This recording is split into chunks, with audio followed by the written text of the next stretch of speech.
waxay u fadhiyaan kala keli oo koronaha ayaa kala fogay madaxweynaha Puntland iyo ku-xigeenkiisa ayaana ka socda dhanka xukuumadda kaligood bulshadiina idna kama joogto kalfadhigan oo ah kii 46aad gudoomiyaha baarlamaanku waxa uu ka sheekayay waxqabadka iyo ajendayaasha horyaal ee laga sugayo ka gadaalna waxa uu carabka ku adkeeyay xaaladaha siyaasadeed ee dalka gaar ahaan shirka Djibouti ee Somaliland iyo dawladda federaalka Soomaaliya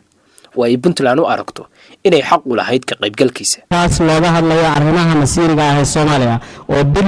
Puntland iyo dadka ka soo jeeda gobolada Sanaag Sool iyo Cayn aanay ka qayb ahayn aqbali doonin go'aamada ka soo baxa sidaas raadeed waxaa nasiib darro ah in madaxweynaha dawladda federaalka Soomaaliya uu si cad uga xadgudbay dastuurkii lagu doortay ee ay ahayd inuu ilaaliyo wuxuuna aqbalay in koox go'aan-goosata ah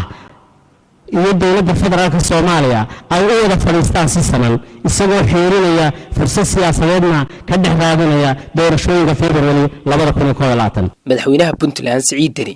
khudbadiisa firitaanka kalfadhiga baarlamaanka waxay u badnayd ka hadalka waxqabadka xukuumaddiisa ma uusan oran erayo cusub marka loo eego khudbadihiisii dhawaan hase yeeshee waxa uu markale ku celiyay mowqifka Puntland ee doorashada Soomaaliya isagoo ku baaqay doorasho wadar ogol ah dawladda Puntland waxay markasta ku taagan tahay in doorashada golayaasha sharci dejinta iyo madaxweynaha ay ku dhacdo waqtigeeda lagana fogaado muddo kororsi keeni kara xasilooni darro iyo burbur in la laalo xeerka doorashada ee la ansixiyay kaas oo ay ku jiraan qodobo badan oo ka hor imaanaya dastuurka ku meel gaarka ah in saamileeda siyaasadeed ee Soomaaliya ay isugu yimaadaan shir wada tashi ah oo degdeg ah si ay uga heshiiyaan nidaamka doorashada maamulka doorashada iyo arrimaha kale ee ku hareeraysan doorashada taas oo ah waajib dastuuri ah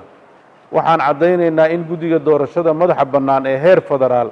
ay u xilsaaran yihiin qabashada doorasho qof iyo cod ah laguna heshiiyey